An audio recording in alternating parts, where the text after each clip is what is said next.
आइए आज बात करें डेटा रिटेंशन और डिलीशन के बारे में।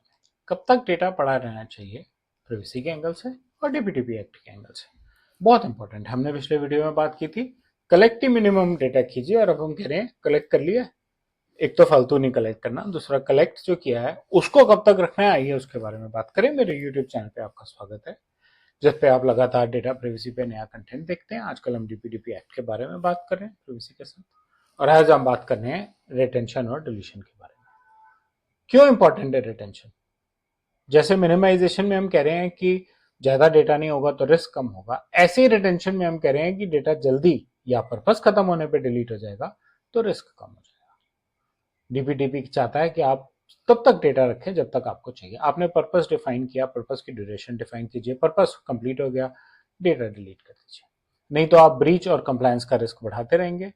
डिलीशन जो है वो एक लीगल एक्सपेक्टेशन है, और स्टोरेज सस्ती है इसलिए मेरे को डेटा फालतू रखना है या फालतू देर तक रखना है, ये लॉजिक अच्छा नहीं है। इस लॉजिक से आपको काम नहीं करना चाहिए, क्योंकि वो डेटा जो फालतू पड़ा है, बैकअप कॉपीज पड़ी हैं, शेडो आईटी पड़ी है, एक कॉपी उठाई वहां रख दी, एक कॉपी उठाई वहां रख दी, वो जो वहां और वहां पड़ी है जिसको आप रोज मॉनिटर भी नहीं कर पा रहे हैं, वहां से ब्रीच होगा तो क्या करेंगे? जैसे डेटा क्यों पड़ा है, बाद में डिलीट कर दूंगा, नहीं यार, कब? कोई ऑडिट नहीं होता, कोई पूछने वाला ही नहीं है, कर दूंगा ना। रिटेंशन का कोई डिसीजन ही नहीं लेता। 20 साल पुराना डेटा पड़ा है, जिनका पड़ा है वो कब के चले गए, शायद वो प्रोजेक्ट्स भी कंप्लीट होके एग्जीक्यूट हो चुके हैं, लेकिन वो डेटा पड़ा है। क्यों पड़ा है वो लाइव पे, या शेडो आईटी में जहां वो मैनेज नहीं हो रहा, पड़ा है। कोई डिसीजन मेकिंग होनी चाहिए। डेटा हमेशा के लिए पड़ा है, बस पड़ा है, बस पड़ा है और बस पड़ा है। डीपीटीपी कहता है इंडेफिनिट रिटेंशन नहीं हो सकती, इसका मतलब नॉन कंप्लायंस है। डीपीटीपी आपसे ये उम्मीद रखता है कि पर्पस बेस्ड रिटेंशन पीरियड रखें। मेरे पर्पस कंप्लीट, आज मैं डेटा डिलीट कर रहा हूँ, finish. Purpose based different timelines different data types के लिए हो सकता है।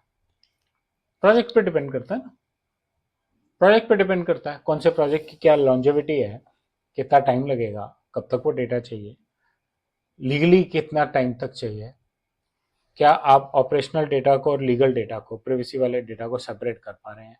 रिटेंशन डिसीजंस जो हैं कि आपने डेटा एक्स्ट्रा क्यों रखा हुआ है या लंबे टाइम तक के लिए क्यों रखा हुआ है, उसका लॉजिक होना चाहिए जो आप डिफेंड कर सकें जब आपको डिफेंड करने की जरूरत पड़े। डिलीशन डिफिकल्ट क्यों हो जाती है? डिलीशन डिफिकल्ट इसलिए हो जाती है कि डेटा लंबे लंबे सिस्टम्स पे स्प्रेड अक्रॉस है, लॉग्स और एनालिटिक्स को इग्नोर किया जाता है, बैकअप और रेप्लिका को कोई दिखता ही नहीं, ध्यान ही नहीं है किसी का। सॉफ्ट डिलीशन, प्लिंग पड़िंग हल्का सा डिलीट किया और आपने मान लिया कि डिलीशन हो गई, ये चीजें एक्सेप्टेबल नहीं है। ऑडिट ट्रेल होना बहुत जरूरी है। डिलीशन की भी ऑडिट ट्रेल नहीं होगी बॉस, फिर तो इसका मतलब आप जानबूझ के कुछ गड़बड़ कर रहे हैं, कुछ मैनिपुलेट कर रहे हैं, क्योंकि आप ये बताना ही नहीं चाह रहे कि वो डिलीट कब किया था। इसलिए डिलीशन की प्रॉपर इंजीनियरिंग चाहिए। कितना इंपॉर्टेंट है, कलेक्शन से लेकर डिलीशन तक प्रॉपर इंजीनियरिंग चाहिए। सिर्फ मार्क कर देना डिलीशन के लिए, उसको डिलीशन नहीं कहते। सेंट्रलाइज डिलीशन कीजिए, इस तरह से कीजिए कि आपके सारे सिस्टम्स और सारी डेटाबेसेस में से वो रिकॉर्ड्स हट जाएं। ऐसा ना हो कि आपने एक जगह रिकॉर्ड डिलीट कर दिया, दूसरी जगह दूसरे सिस्टम में वो रिकॉर्ड पड़ा हुआ है। बैकअप्स और आर्काइव्स का ध्यान रखिए। प्रोजेक्ट खत्म हो गया, उसकी 1 साल की रिटेंशन थी, 5 साल बाद वो क्या कर रहा है, उसके बैकअप्स भी क्या कर रहे हैं। फिर भी एक आधी कॉपी अगर आप एनोनिमाइज करके आर्काइव कर लेते हैं तो ठीक है, समझ आता है, जिसकी आपने एक लॉजिकल डिसीजन लिया हुआ है। लेकिन हमेशा के लिए और मल्टीपल जगहों पे नहीं रह सकता। लॉग्स, ऑडिट ट्रेल्स, सरकार भी कह रही है प्रोजेक्ट खत्म हो गया, 1 साल के लिए लॉग्स रखिए, उसके बाद डिलीट कर दीजिए, कोई नहीं मांगेगा आपसे ऑडिट ट्रेल। एक्सेप्शन कब? जिस डेटा पे कोई लीगल कंप्लायंस लगा हुआ है, या कोई और नॉन प्रिवेसी कंप्लायंस कहती है कि वो डेटा ज्यादा लंबे पीरियड के लिए चाहिए। सैस प्लेटफॉर्म्स में कम्प्लेक्सिटी ज्यादा है। क्यों कम्प्लेक्सिटी ज्यादा है? क्योंकि मल्टीपल टेनेंट्स है।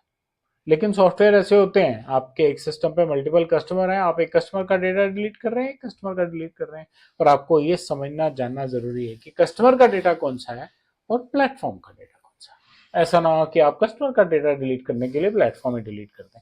कर सकते हैं अगर उस पर एक ही टेनेंट रह गया था। फिर प्लेटफॉर्म डिलीशन के लॉग्स भी चाहिए आपको। बेटर ये है कि पहले कस्टमर को लॉजिकली डिलीट करें, लॉग्स को सेव करें। Derive data, inference data, research data क्यों चाहिए? रिसर्च हो गई, उसमें पर्सनल इंफॉर्मेशन की रेफरेंस की जरूरत ही नहीं है। आपने रिसर्च कर दी, रिसर्च का रिजल्ट निकाल दिया, रिसर्च के रिजल्ट रखिए अपने पास। हिस्टोरिकल बैकअप्स, हिस्टोरिकल डेटा रखने की जरूरत नहीं है। जो भी आपके कॉन्ट्रैक्ट्स हैं उनको सिस्टम के बिहेवियर, सिस्टम की नीड के साथ अलाइन कीजिए। कम data, better performance. 5 TB data पे काम करना वर्सेस 2 TB पे काम करने में फर्क है, चाहे रिकॉर्ड सर्चिंग है चाहे डिलीशन है।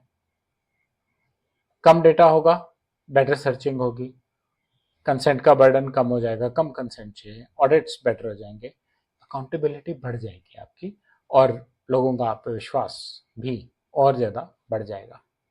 समरी सिंपल, डीपीडीपी चाहता है कि आप फालतू डेटा ना रखें, उसे एक्सपायर करें। रिटेंशन जो है वो जानबूझ के की हुई वाली होनी चाहिए, मेरी जरूरत है इसलिए की हुई है। डिलीशन जो भी आप कर रहे हैं वो साबित करने की कैपेबिलिटी होनी चाहिए कि हाँ मैंने ये डिलीट किया है, और इंजीनियरिंग डिसाइड करेगी कंप्लायंस को, और इंजीनियरिंग डिसाइड करेगी क्या डेटा कब तक चाहिए। सिस्टम्स, प्रिवेसी बाय डिजाइन में फॉरगेटिंग बाय डिजाइन का एलिमेंट ऐड कर लीजिए, डिलीट कर दीजिए जो आपको नहीं चाहिए। रिटेंशन रिलेशन पे सिर्फ इतना ही। मुझे उम्मीद है आपको कंटेंट अच्छा लगा होगा। बेल और लाइक का आइकन दबाएं, मेरे चैनल को सब्सक्राइब करें। अगर आप स्ट्रक्चर्ड एजुकेशन चाहते हैं, यूडेमी पे मेरे 2 कोर्सेज हैं, लॉगिन कीजिए। रजिस्टर करना चाहते हैं मुझे बताइए, कमेंट्स में डालिए, मैं आपकी मदद करूंगा, सिर्फ ये उम्मीद रखते हुए कि आप मुझे जेन्युइन फीडबैक देंगे। धन्यवाद।